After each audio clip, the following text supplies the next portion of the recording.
오늘 시편 45편 말씀 오늘 함께 우리가 묵상할 말씀입니다. 시편 45편에 시작하는 그 표제어를 보시면 사랑의 노래라고 되어 있습니다. 고라 자손의 마스길 사랑의 노래.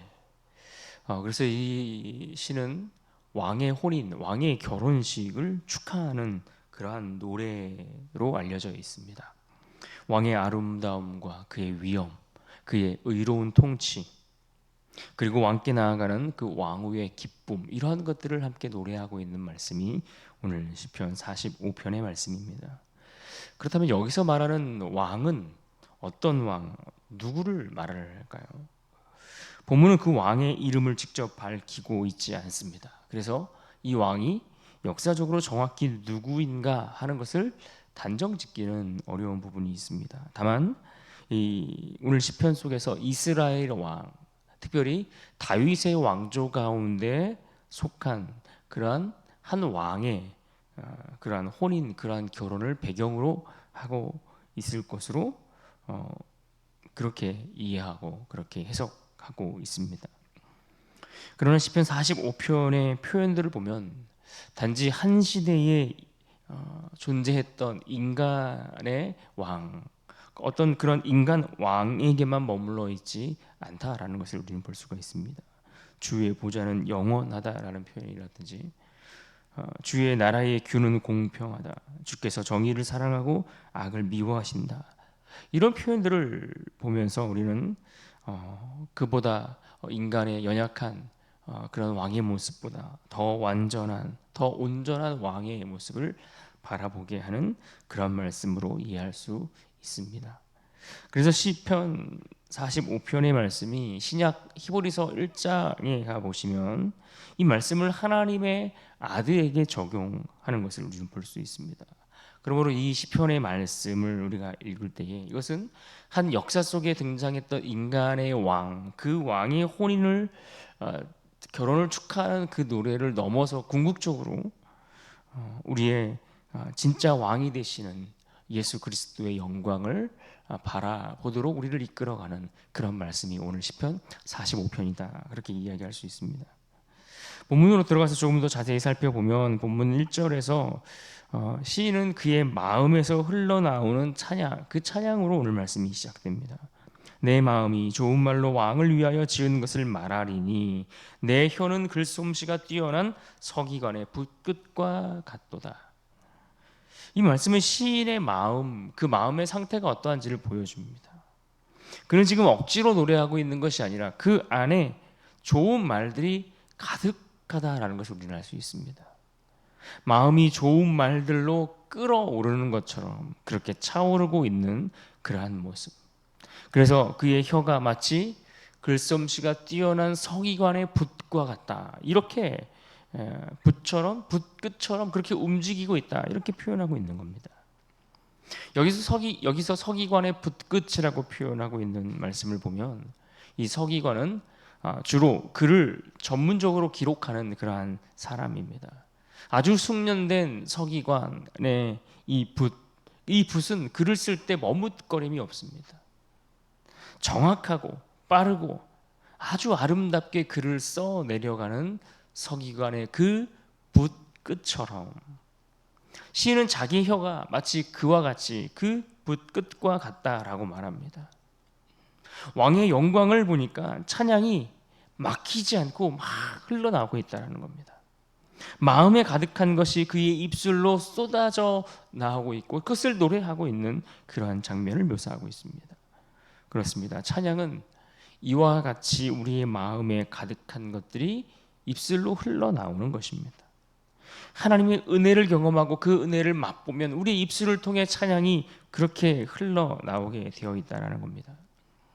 또 본문 2절에 보시면 왕을 이렇게 묘사합니다. 왕은 사람들보다 아름다워 은혜를 입술에 머금으니 그러므로 하나님이 왕에게 영원히 복을 주시도다. 여기서 지금 아름다움은 어떤 외적인 외모의 아름다움을 넘어 왕의 존귀함, 그의 품격, 그가 말하는 그의 은혜로운 말들, 하나님께 받은 복에 관해서 시인은 말을 하고 있습니다. 우리는 이러한 왕의 완전함, 온전한 모습, 그러한 모습을 누구에게서 바라볼 수 있고 찾을 수 있습니까? 바로 예수 그리스도 안에서 볼 수 있습니다.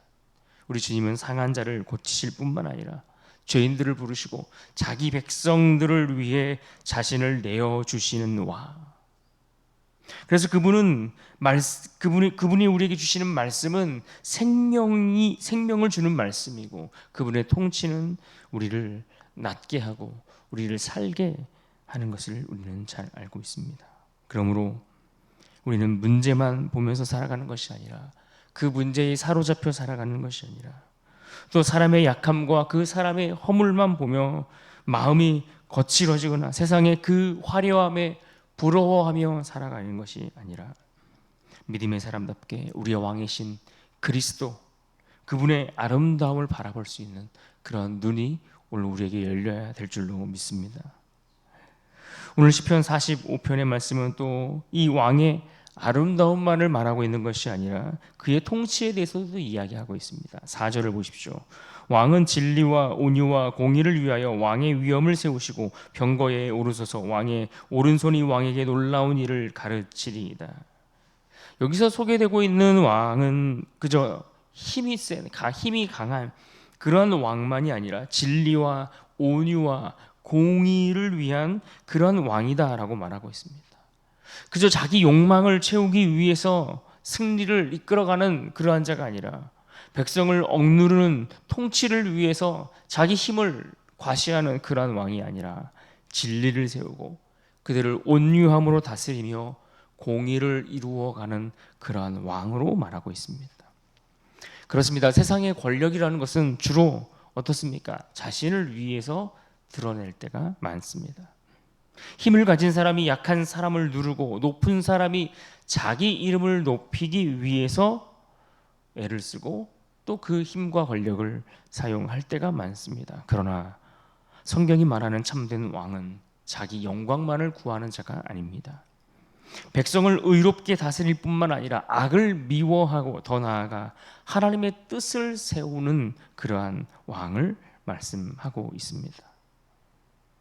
또 6절과 7절도 보십시오. 하나님이여 주의 보좌는 영원하며 주의 나라의 규는 공평한 규이니이다. 왕은 정의를 사랑하고 악을 미워하시니. 이 말씀은 인간으로서 역사 속에 속한 그러한 왕의 모습을 이야기하고 있다라고 보기 어렵습니다. 왜냐하면 이스라엘의 왕들 가운데 그 어떤 왕들도 온전한 왕은 없었기 때문입니다. 모두 불완전했기 때문에 그렇습니다. 심지어 다윗조차도 그는 위대한 왕이라고 우리가 칭하기는 하지만, 그러나 그에게도 죄의 문제가 있었습니다. 솔로몬도 지혜로운 왕이었지만 그의 끝은 완전하지 못한 채 그의 한계를 드러내고 가진 그러한 왕이었습니다. 그러나 그리스도는 다릅니다. 그분은 영원한 보좌에 앉으신 왕이시죠. 그분의 통치는 공평할 뿐만 아니라 그분은 정의를 사랑하고 악을 미워하시는 분이십니다.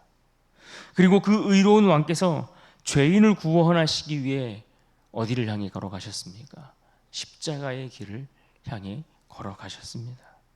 그렇습니다. 우리에게 필요한 왕은 이런 왕입니다.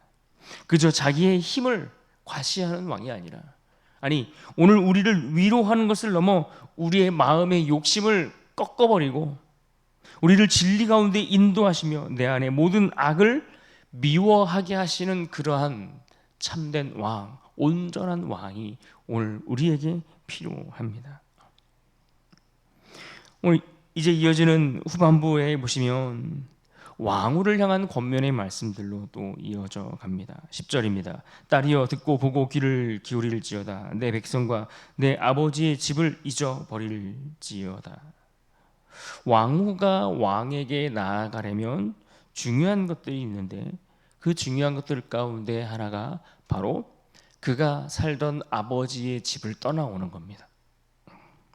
이전에 살던 자리, 이전에 아버지의 집에서 이전 백성들과 함께 살던 그 자리를 떠나 이제는 그가 머물러 있어야 할 왕에게 속한 그러한 사람으로 살아가는 것, 이것이 왕후에게 요구되는 한 가지입니다. 이는 우리의 신앙과 마찬가지입니다. 그리스도께 속했다라고 말하면서 이전에 우리가 쫓던 삶의 방식들을 여전히 따라가며 그것에 머물 수는 없는 것입니다. 죄의 소속과 세상의 가치, 자기중심적인 삶을 살아갔던 그 자리를 떠나야 합니다. 왕께 속했으니 당연히 왕의 백성답게 살아가는 것이 옳습니다. 또 11절을 보십시오. 그리하면 왕이 내 아름다움을 사모하실지라 그는 내 주인이시니 너는 그를 경배할지어다. 여기서 왕은 주인을 의미합니다. 그래서 왕후는 마땅히 그 왕을 경배하는 것, 이것이 당연하고 옳은 것입니다. 이는 우리가 그리스도께 속한 것과 같습니다. 우리는 주님의 사랑을 받는 백성이며 동시에 우리는 주님을 찬양하고 경배해야 할 그의 백성입니다. 그래서 왕께 속한다라는 것은 명예로운 일이죠. 그러나 동시에 그의 삶의 방향은 완전히 바뀌어야 하는 일입니다. 전에는 내 욕심대로 이끌려 그 욕심이 나를 다스려 왔다면 이제는 그리스도께서 나를 다스리는 삶으로 바뀌는 겁니다. 그러므로 전에는 세상의 인정이 중요했다면 이제는 왕이신 주님이 얼마나 내 삶을 기뻐하실 것인가, 주님이 나를 기뻐하시는 그것이 더 중요해지는 겁니다. 전에는 내 뜻이 중심이었다면 이제는 주님의 뜻이 내 안에 중심이 되어야 한다라는 말입니다. 이것은 그저 우리에게 무거운 짐이나 우리를 억누르는 억압이 아니라 참된 자유를 허락하신 일입니다. 죄의 지배로부터 벗어나 은혜의 왕께 속한 것이기 때문에 이것이야말로 참된 자유다라고 말할 수 있는 것이죠. 그래서 오늘 본문 15절의 말씀은 왕후가 왕에게 나아가는 그 장면을 묘사하는데 기쁨으로 그 장면을 묘사하고 있습니다. 15절입니다. 그들은 기쁨과 즐거움으로 인도함을 받고 왕궁에 들어가리로다. 왕께 나아가는 일, 이 왕께 나아가는 그 길은 기쁨과 즐거움의 길이다라고 말씀하고 있습니다. 물론 앞에서 본 것처럼 떠남이 있어야 합니다. 옛 소속으로부터 벗어나고 떠나야 합니다. 그러나 그 떠남은 무언가 내가 가지고 있던 것을 잃어버리고 상실해버리는 것을 의미하는 것이 아니라 더 큰 기쁨으로 들어가는 길이다라는 것을 우리는 기억해야 합니다. 주님을 따르는 것이 그렇다라는 것이죠. 죄를 내려놓아야 되고 우리의 교만한 것들을 다 내려놓아야 합니다. 내 욕망을 쫓아 살아갔던 자기중심적인 모든 것들을 다 내려놓아야 합니다. 그러나 이것이 결코 우리에게 손해가 아니라 오히려 우리에게 주시는 참된 기쁨, 온전한 더 큰 기쁨을 위하여 그것을 얻기 위해 들어가는 길이다라는 것을 우리는 기억해야 합니다. 그런데 문제는 우리는 때때로 우리가 하나님 앞에 드려야 할 그 순종조차 그 순종을 마치 손해처럼 느끼곤 한다라는 것입니다. 주님을 따르는 길을 너무나 무겁고 답답한 길로 생각하고 여길 때가 많습니다. 그러나 오늘 시편 45편의 말씀은 이 왕께 나아가는 길을 기쁨과 즐거움의 길로, 우리에게 말로 다 할 수 없는 참된 기쁨과 그 즐거움을 우리에게 허락하는 그런 아름다운 길로 보여주고 있습니다. 결국 우리가 주님께 속하여 살아간다라는 것은 그 자체가, 그 삶이 결국 기쁨의 길이다라는 것을 우리에게 말씀해 주고 있습니다. 이제 마지막 17절은 그 왕의 이름이 대대로 기억될 것이다 라고 말합니다. 17절을 보십시오. 내가 왕의 이름을 만세에 기억하게 하리니 그러므로 만민이 왕을 영원히 찬송하리로다. 우리는 이 말씀의 의미를 잘 생각해 봐야 합니다. 역사 속의 왕들은 아무리 위대하고 아무리 뛰어나고 아무리 강했어도 어떻습니까? 결국 다 사라지고 다 무너지고 말았습니다. 그러나 오늘 이 말씀의 이 왕은 그 이름이 영원 무궁토록 찬송받을 것이다 라고 했습니다. 그러므로 이 말씀이 완전히 성취되고 이루어지고 그 의미가 온전하게 드러나게 된 것은 누구에게서입니까? 역시 우리 주 예수 그리스도밖에 없는 겁니다. 그분의 나라, 예수 그리스도께서 통치하시는 그분의 나라는 사라지지 않고 그분의 보좌는 영원하다라는 것을 우리는 성경을 통해 또 우리가 너무나 분명하게 잘 알고 있는 바입니다. 그러므로 우리는 사라질 이름을 위해서 살아가는 것이 아니라 영원히 존재할 그리스도의 이름을 높이는 그 일을 위해 살아가야 하는 겁니다. 이것은 우리 개인뿐만 아니라 오늘날 우리 교회가 가진 그 사명도 마찬가지입니다.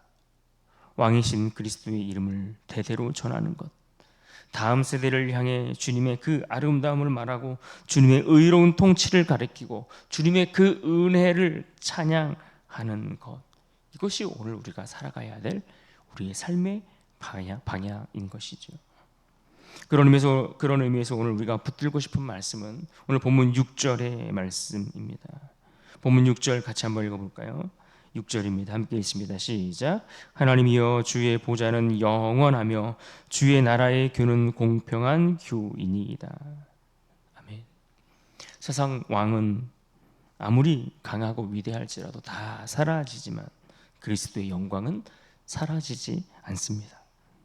그러므로 오늘 우리가 바라봐야 할 것은 우리의 진짜 왕이신 그리스도 주 하나님의 그 아름다움을 바라봐야 합니다. 그리고 그분께 속한 백성으로 옛 삶의 자리를 떠나 그 영원한 왕의 영광을 위해 살아가는 것, 이것이 오늘 우리의 삶이 되어야 합니다. 오늘 이 하루도 우리에게 주어진 인생 속에서 우리의 진정한 왕이신 그 주님을 바라보며 그분께 속한 자로 살아가는 우리 모두가 될 수 있기를 주님의 이름으로 축원합니다.